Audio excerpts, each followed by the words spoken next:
we have with us a very extraordinary Veena exponent. All the way from Mumbai, she's joining us.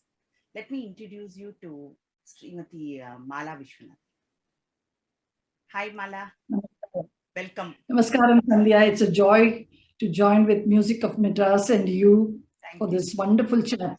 When I heard about you and then I started listening to a little bit of your music, I was thinking, my God, this is a person she should have, had much more exposure than you already have.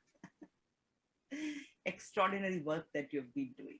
How did this all begin? I mean, in the sense, your interest in music, particularly in Veena. How did you take to Veena? How old were you and when did this happen? I come from a big joint family. And all my uncles, aunts, my elder cousins, they were all singers. My father was a good singer himself. So whenever we had get-togethers on some occasions, they will all start singing. And as a young girl, playing around in this environment, I think I must have unwittingly absorbed this music. Because, when me and my boy cousins, when we used to play in the garden, we would sing very loudly Sri Gananatha and Varavina, and absolutely to pitch and to the talam. This was an informal learning for us, for all of us in the family, the youngsters in the family, it was an informal learning. And around the age of 9, my mother wanted to give a structure to this learning. She wanted me to go and have a formal learning. So I was put in a class, the only Veena class that was there in Vellore. I grew up in Vellore. My father, lawyer there. And Sri R. Srinivasan was my first guru, who really made my basic foundation very, very strong. That's really wonderful. But when you said that your father, your uncles, all of them used to sing in family gatherings, would it be Carnatic music?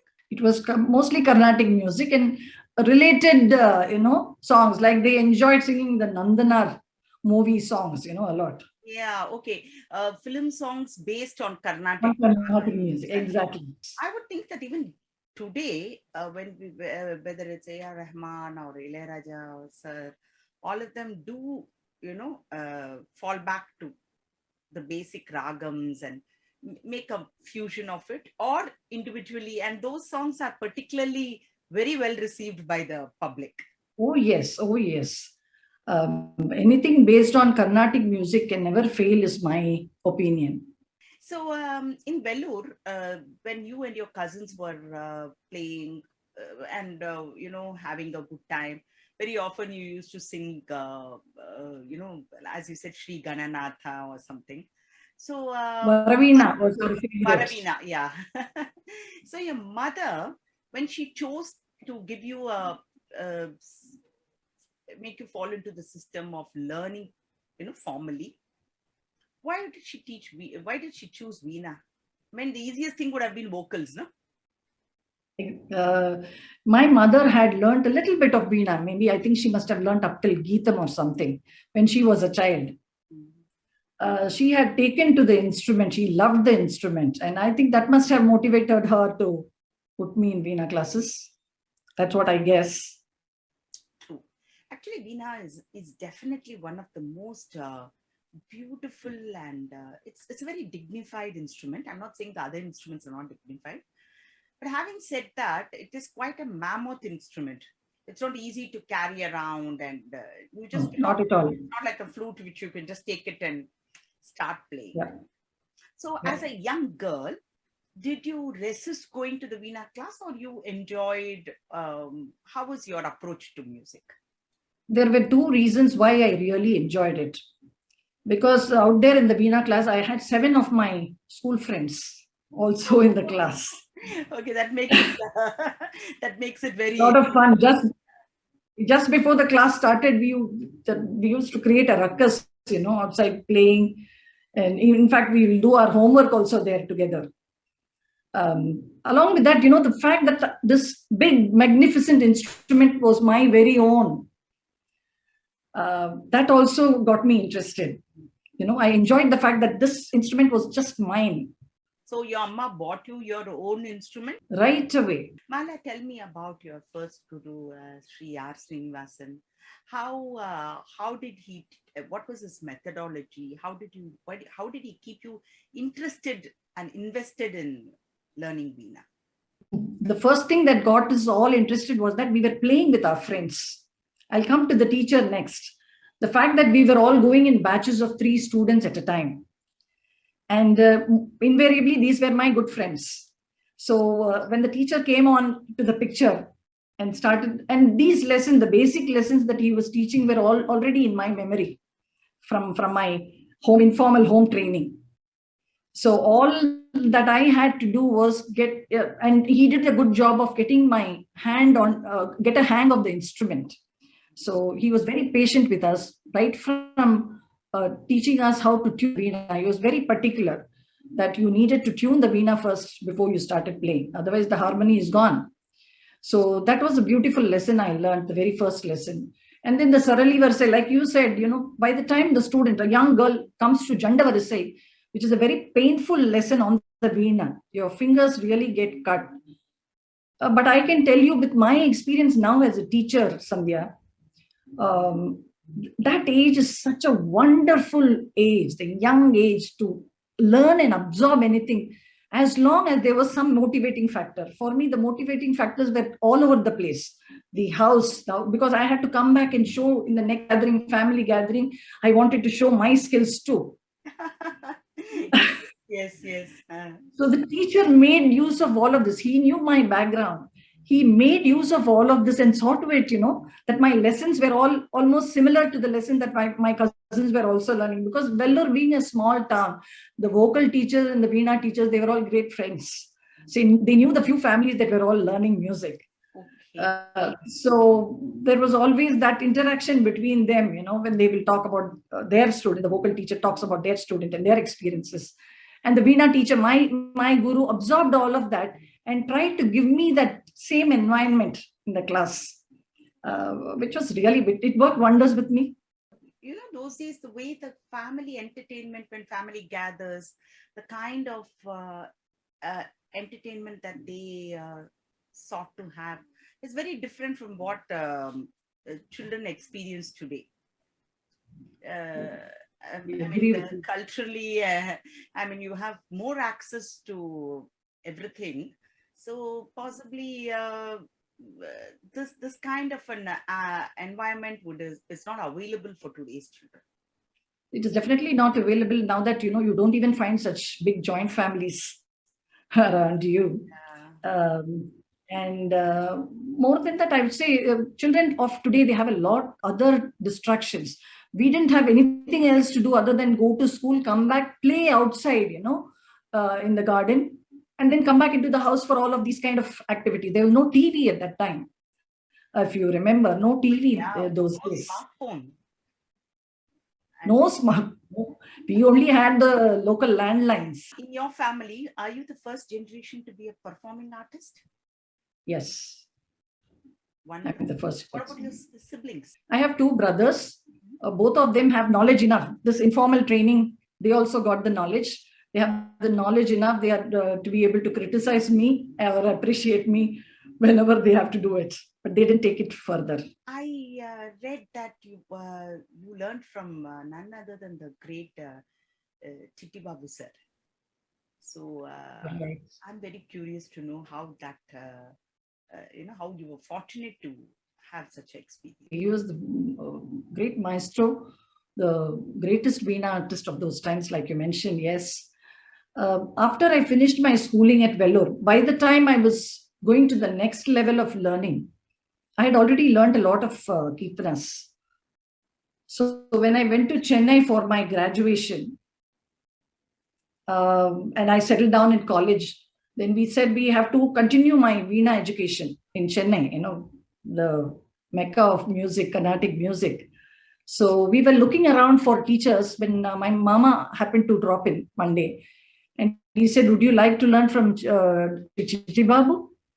I thought he was pulling my legs up, but I nodded my head. Yes. And so within 10 days, he got me connected to the great guru. It was just 10 days. I was there standing right in front of him, and he asked me to play something. He wanted to see how at which level I was. I remember playing Yochana Kamala Lochana in Darbar, Mm. and immediately he nodded his head and he said, "Okay, come tomorrow." I couldn't believe my ears. Such a blessing. I mean, I can never forget. That day is clearly etched in my memory.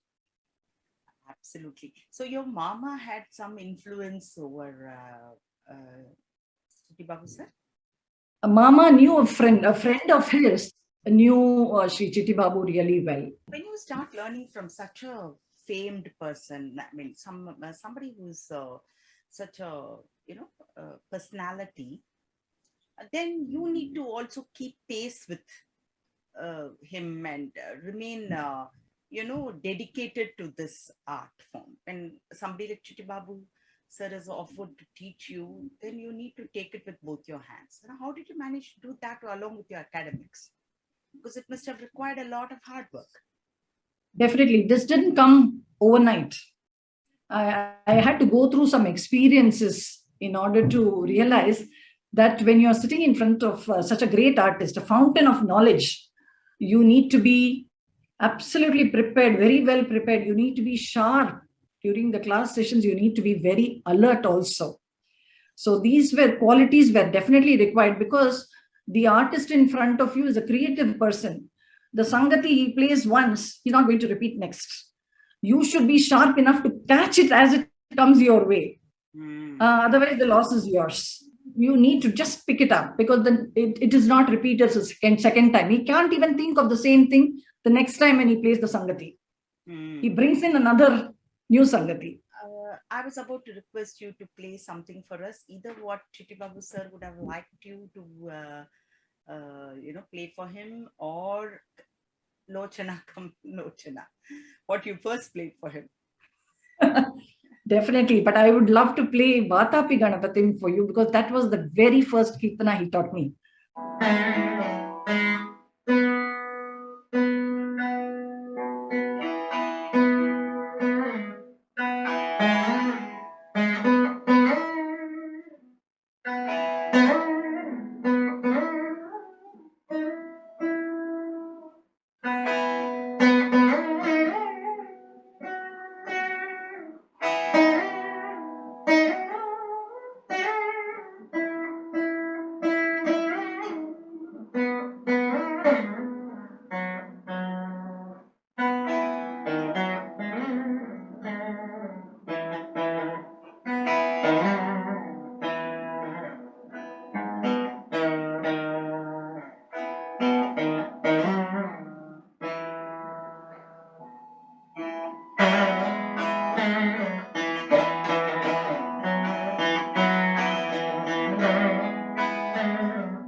Mala.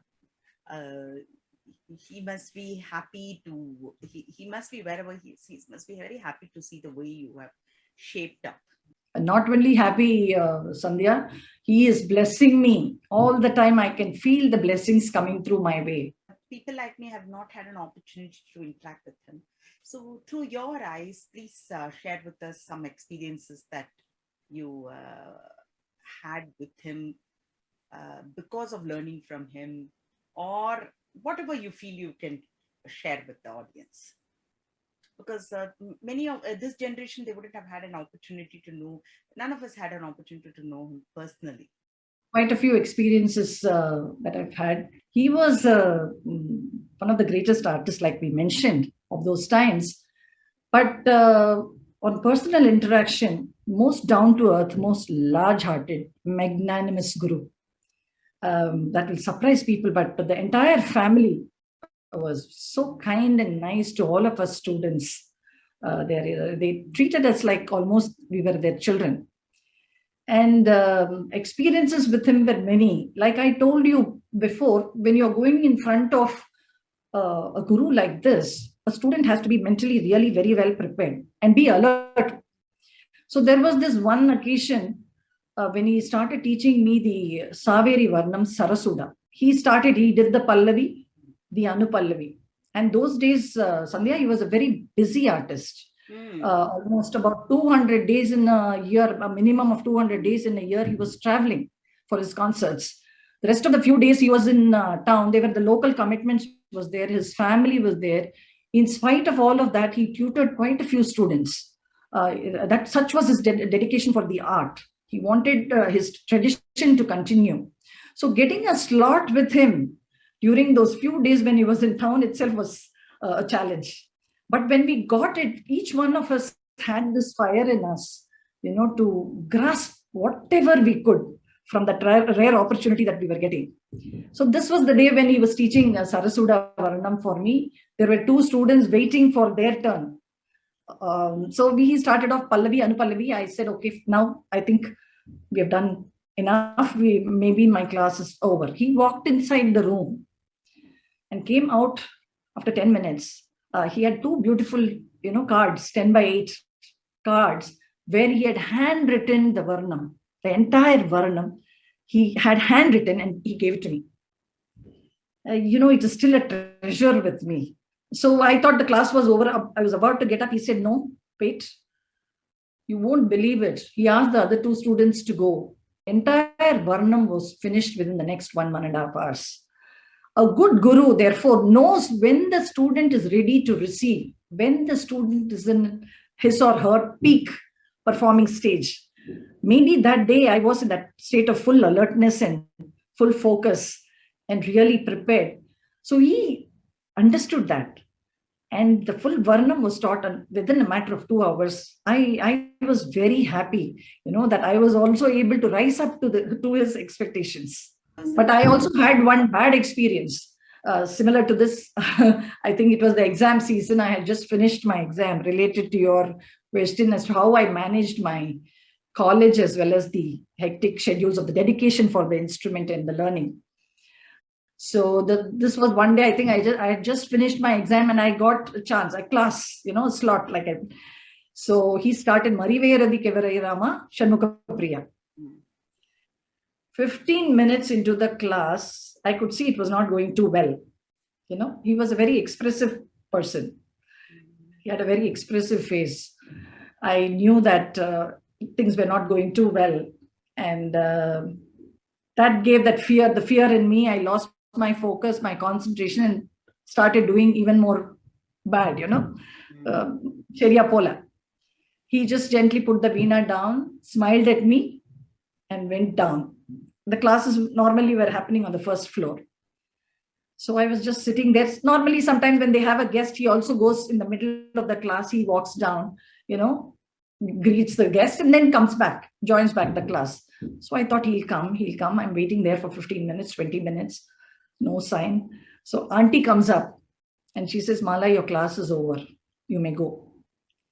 On the way back home, I realized that, these opportunities that students get to sit in front of gurus of that stature need to be utilized to the full.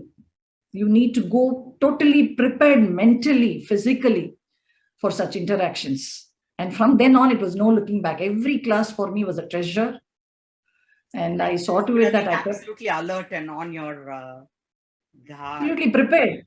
This is not only just a mental preparation, it's also a physical preparation, because you might be coming back from college after a very hectic day in college. So physically also you should be fit enough to withstand that rigor of that class. So is there anything besides the art form that you would have observed and imbibed from Titi Babu sir? One thing definitely that I've taken from him is that he always carried the disciples along with him. If you remember the musings of the musician series that he brought during that period of time when I was with him, was a big runaway hit. The Wedding Bells, the Ranjana Mala, they were always chartbusters. So he had his disciples, playing along with him in all of these series. And I was privileged to be part of the Musings of the Musician series 4, as well as the Temple Bells. So that shows the large-heartedness of a human being, of that stature. And you're large-hearted to bring unknown faces along with you, lifting up their careers. And how good you feel when you are, a part of such a project? Oh, yes. Wonderful. It boosts the morale of the student and gets you more interested and involved in the art. Would you travel with him to play along No. the concert? No, I've never traveled with him. But you have played along with him in any of his concerts? He never included his discs in his personal contact, in his individual concerts. Mm-hmm. Most of the chances we got to play with him were with these LP records. Would you say that his students are the people who are carrying forward his tradition of playing, or the style of playing? Oh, definitely. Students and quite a few people of those times were so taken by his style of playing. They may not have been direct students of his. But the teachers of those times tried to, take that style into their teaching methodologies. Yeah, inspired by it. They were very inspired by his style of playing. Mala, it is a well-known thing that people who play an instrument often learn vocal music and the other way around. So I know that you learned vocal music formally. Who was it from and when did that happen? So this happened much later in life. When my children were growing up, my husband was an achiever in his own rights in the corporate world. He would travel very intensely connected to work. So when the children were growing, I wanted to keep myself busy. So I did a lot of random things. I did yoga from different schools of yoga, and I did multimedia, things to do with computer, and also vocal music. Srimati Rukmini Mami from Mumbai is my vocal teacher. I learned for almost 7 years from her. A very knowledgeable music teacher. Marriage took you to Mumbai? Yes, marriage took me to Mumbai, yes. And when the children were growing up, I have a daughter and a son. So when they were growing up, that was the time I felt I had to do something for myself. I was at home with them, enjoying every moment of their growing years. And but on the side, I was also doing vocal music. Mami used to come home and teach us. And my daughter also learned from her. And Mami was very knowledgeable. This is something I have to tell. She wanted me to learn. She had so much of varieties with her. She wanted me to learn all of that. She was so willing to give her knowledge. Be it Navagraha Kritis, Navavarna Kritis, Pancharatna Kritis, Sundaragandam, lots of very rare Kirtanas, rare Varnas. She wanted to give everything, and that was that really helps me today. The knowledge of so much of music that I learned from Mami is helping me today when I'm able to vocalize my songs on the Veena. Mala, when did you start teaching? Teaching happened when my children left for their higher studies. So the very first student who came in, when she came in and said, I want to learn, she came in with a reference from one of my friends. I could see such a burning desire in her eyes to, she was a Maharashtrian student, but there was this intense desire in her to want to learn the instrument. So I started off with her, and slowly it was a trickle initially, and word of mouth, and people got to know about me from others and other sources. And by 2014, I was unable to cope with the number of students that I had. Mala, you made some outstanding contribution to the field of music. You've got close to about 100 YouTube videos, which give these classes to beginners and even, I think, a slightly advanced stage. How did it all start, and can you give me the background for it? There are quite a few reasons why I wanted to do what I'm doing now. Way back in 2012, I used to do some few online classes for my friends' children. These people were living in Canada, USA, but the technology was not very mature at that time. So when we would start the classes, the screen would be absolutely grainy, but I could see that the student was, so excited to see a teacher on the other side. Imagine up north in Canada, somebody has taken the instrument, taken the pains to take the instrument all the way. And it's a young girl, and she also wants to learn it. But by the time we would settle down, the connection would go away.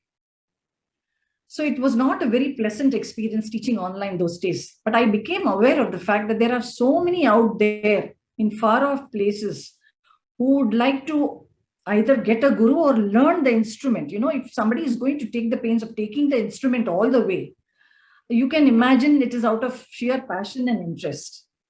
So this was always lurking in the back of my mind. And during my classroom sessions, I also noticed some of my students who recorded the classroom sessions, they came back with a lot more, in a lot more prepared manner. So when they came back to the classes, they played it much better. So I felt that this kind of a recording and recorded version of the lessons put out there will make students more confident. So that was also one of the reasons why I started my watch and play along series. But before that, I should tell you, Sandhya, when I started the channel itself, I was not too clear what I was going to do about it. I started it in the memory of my mother. So the initial days, I would just, whatever I felt like playing, I would just go and play. It was also the logistics issue. You had to get a good studio. And in Mumbai, the studio sound engineer had to understand my instrument and its tonal quality. And we had to arrange for percussion. All these logistics did take us some time, to set up the channel and make it running. So the initial days were all, maybe one video per month or so. But one day my children sat me, they were used to they were all very well versed with the digital platform. They said, Mom, I think if you're serious about what you're doing, you must give what people want, not what you just think you want to play. Because people come on these digital platforms with some queries, with some questions, with some doubts. Now, those doubts needs to be fulfilled by you. So in your field of play, whatever you think about the doubts that people will get, and work on that. So that is when I started, making videos, useful videos, like about the range of the Saraswati Veena, the tuning of the Saraswati Veena, purchasing. Most important, many of them don't even know that when you go to purchase a Veena, what are the things that you have to look for. So these videos became quite popular, and I got a lot of queries and a lot of inquiries about from people who were in very advanced lessons, who would mention about their weakness in talam. The frequent requests I got was for talam. Sir, I can play the veena very well, but my talam is weak. Time and again, these kind of requests was coming. So I said, now I'll have to introduce some feature. For a veena artist, if you have noticed, both the hands are occupied on the instrument, for any instrumentalist for that matter. You have to either keep a tap of the talam on your legs, or you need to have somebody sitting in front of you putting the talam for you, or it has to travel in your head. Now, in the absence of all of these three, then you're lost. So then that is when I thought I'll bring the metronome into the picture. So my video on the metronome again caught people's attention. which is when I said, now this needs to be brought into the layout of my lessons itself. So that when somebody is learning a lesson, looking at my video, they also have a metronome that is showing them the tala.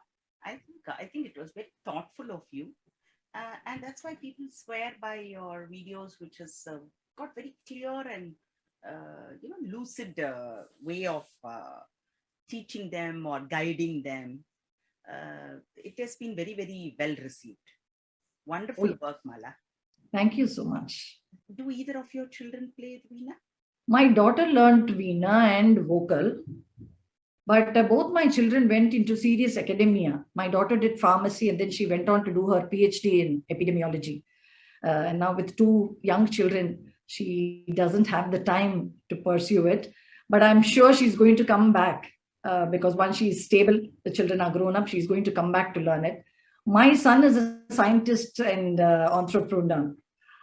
He did learn Mridangam for some time, but he's more into technology and he's the backbone behind my channel. He was the one who started me off with a laptop, installed all the softwares, taught me how to do the editing so that, I'm able to be free. I have the freedom to do my work, all my work myself. Why don't you play anything of your choice for our audience?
That was just excellent, Mala. Mala, let's go with the times now. We are in this pandemic times, and even otherwise, you've been teaching a lot of online classes that you've been taking. Do you take group classes? People do it, but I don't. My guru also didn't. He also did only one-on-one classes. There are reasons for it because Veena as such is an instrument, a difficult instrument to master. And when a student comes to you, he comes from a background which you have to understand. The psychological background, the physical background, the environment from which he comes, his skill set, all of these things will have to be analyzed before we are able to give them proper knowledge. In a group class, what happens is you have diversity, a lot of diversity. The skills of different students are different. The mental setup is different.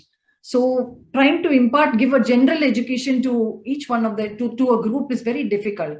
One or two of them will pick it up very fast. The others may be a little slow on it. At least I find it difficult. I'm not able to do justice to the students who come with so much passion and interest.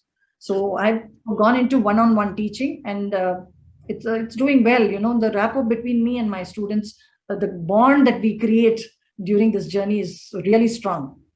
My student body is also very diverse. They come from very different cultural backgrounds too. So this one-on-one helps me to understand their psyche much better. There's so much I've learned from them, because the different culture, unless you're exposed to them on a daily basis, we are not going to show so much interest in learning anything from cultures which are very far removed from us. So when you're interacting with students from different cultures, it exposes you, and your knowledge also improves with that. No, it is imperative, I feel, to have a good bonding with your student.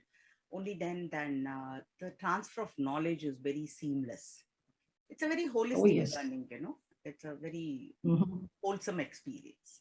And if they Yes. want, I mean, if you want to reach out to more people, people can always look for you at Watch and Play. Oh, yes. That was the idea. The idea was to reach us because I'm doing only one on one and I'm limited by time. So I feel this watch and play will be a good platform, at least at the basic level. People can go and learn because I've made it as comprehensive and as elaborate as possible. That the ones who are learning, in fact, you won't believe it. There are students who are learning from the watch and play series. One little girl from Hyderabad does it so well, and we give a little bit of support from our side whenever there is some doubt that's coming by. We sit with the child and sort it out. This child is doing so well. I had promised her that once she comes to Geetam, I'll take over regular classes with her. And just last week, she finished her Dativa essay and she writes to me from her mother's phone. She says, "When are we going to start our Geetam classes?" Ah. So, and she's done so well. She's learned all her basic lessons from the Watch and Play series. So, tell me, is it possible that you would be having a little bit of what I would say, the same method your teacher was teaching when you do your one-on-one classes? Both of us followed the traditional way of teaching. There's no doubt about that. And one-on-one teaching, again, I follow what my guru did. But the one new things that I've introduced based on the technological development that has happened in the last 20, 30 years, like I told you, the metronome. You would never have thought of, having a metronome during a classroom session. Fair enough. Yeah. I do that very often now. I am very, very particular that by the time a student comes to the Varnam level, they have to be very good with their Talam. Because Talam, I believe, is habit. Gamakam is a skill. Mm. Talam is a habit, and the habit has to be created from day one. Early, yes. So I use metronome as part of my classroom sessions. Would you like to play something as a tribute to Chitti Babu sir?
Absolutely divine and beautiful. Chinanjiri Kiliye Thank always you so much. well with all music lovers back here in Tamil Nadu. So Thank you so I much. know that you have even tried your hand in composing music. So when did the how did you realize that you had that interest to compose, and what did you bring about? Composing is nothing but an extension of Manodharma. So if you are able to do your alapanas, you are able to do your swara, kalpana swaras and naravals, composing is just an extension. It's an extension to, you give an idea of form to an idea, form to some lyric.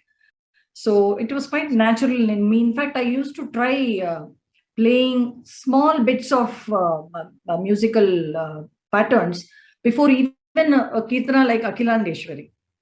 Instead of playing and say an alap, you will have a kind of a composition coming before the kirtana, interludes coming in between the kirtana.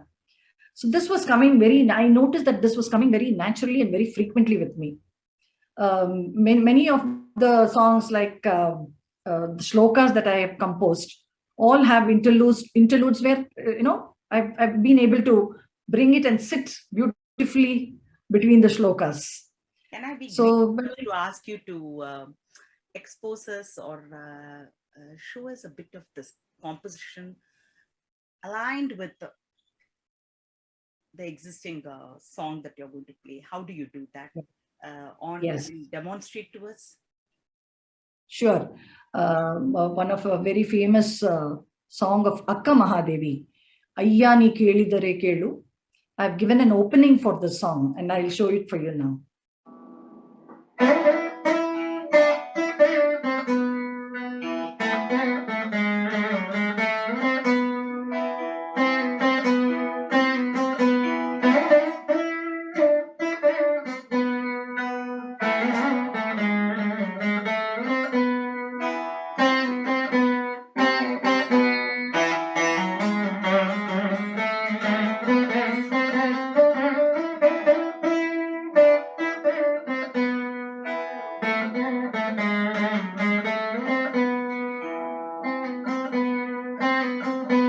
ಅಯ್ಯ ನೀ ಕೇಳಿದರೆ ಕೇಳು, ನೀ ಕೇಳಿದರೆ ಕೇಳು, ಕೇಳದಿದ್ದರೆ ಮಾನು, ಕೇಳದಿದ್ದರೆ ಮಾನು.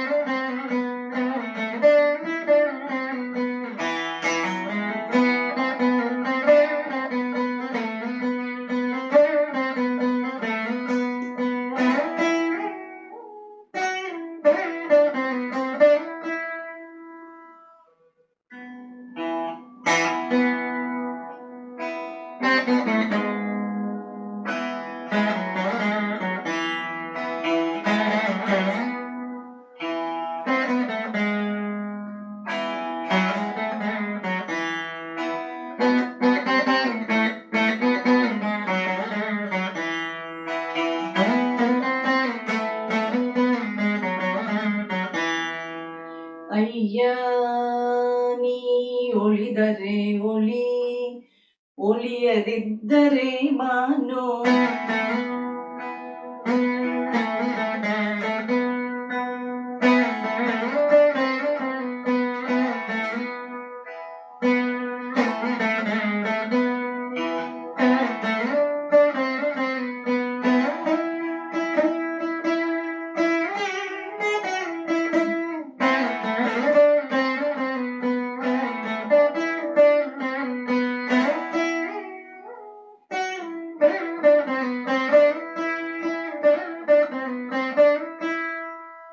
What was the lyrics? Akka Mahadevi was The pretty lyrics are popular in with us in Kannada. Karnataka. Yeah. Yes, the lyrics are in Kannada. Ayyani Kelidare Kelu in the Raga Charukesi. I was doing a series on the Bhakti movement, the women who participated in the Bhakti movement. That is when I came across Andal. I did a 3-part series, one on Andal, the second on Akka Mahadevi, and the third one on Mirabai. So this piece of Akama Devi really caught my attention for the beauty of the Charukesi Ragam and the simplicity of the lyrics. They had such simple lyrics, but so, rich with bhakti. Rich with bhakti. Akamahari. The bhakti movement, reading about the bhakti movement was an eye opener for me. So many women have been bold enough to come and express themselves through the songs, through very rich language also, like in the case of Andal and Mirabai. And they've left behind so much for us. I'm somewhere, maybe I'm becoming very old fashioned, but I feel that bhakti always leads to that extra magic in these lyrics.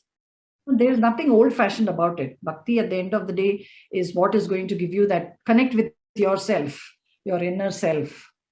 So you have another very interesting composition or thing that you've done is Spring of Hope.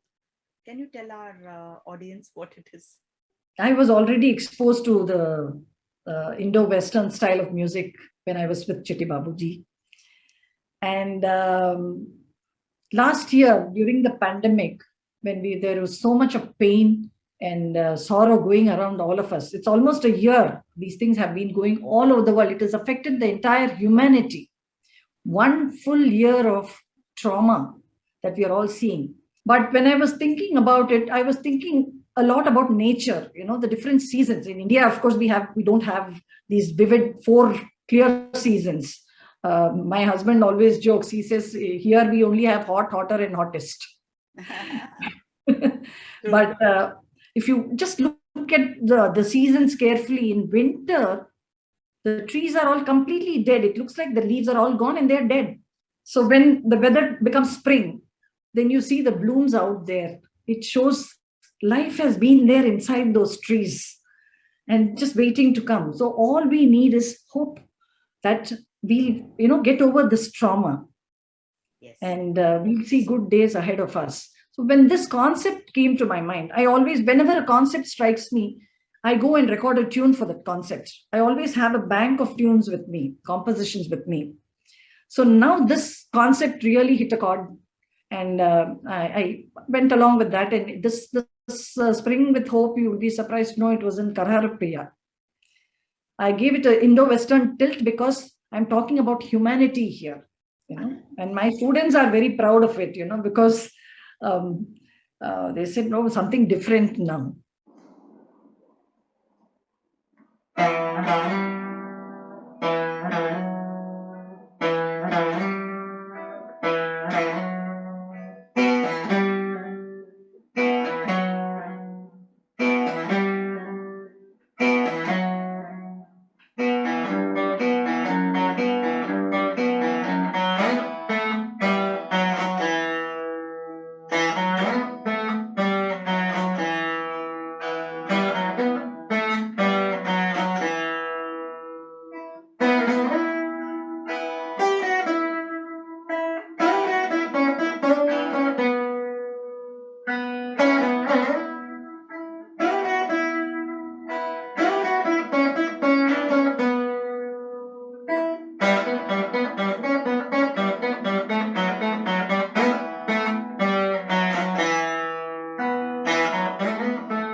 Done such interesting and innovative work with music with the Veena. And I'm sure that you owe a lot to your mother to begin with, and your first guru, Chitti Babu sir. And we should mention your family, your husband, and your son, all of them. Thank you so much. What would you like to leave as a word of advice for the aspiring musician? The first thing that they should carry with them is passion. Without passion, learning an art is very difficult. Any field, you need to have that interest and passion. And apart from that, for Veena specifically, hard work during the early days is definitely required. So with these two, I'm sure a musical journey in learning the Veena is going to be really good. Thank you so much, Mala. I mean, we could go on and on about music.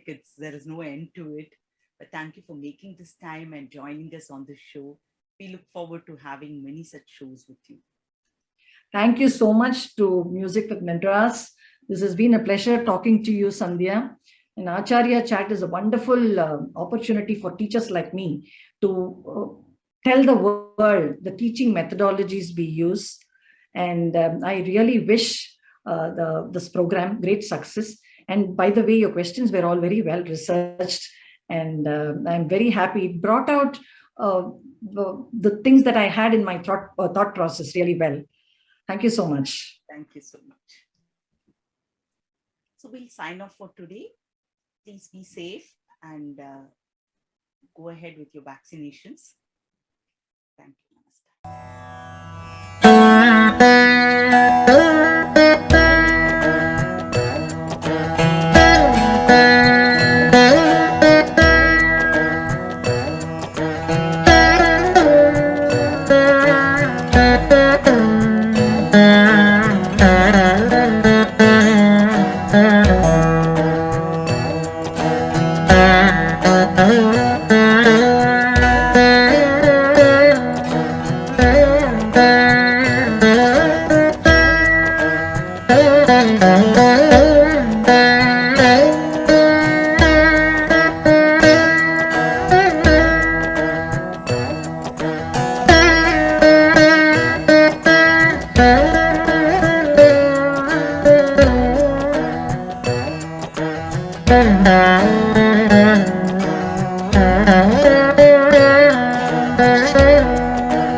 Thank you.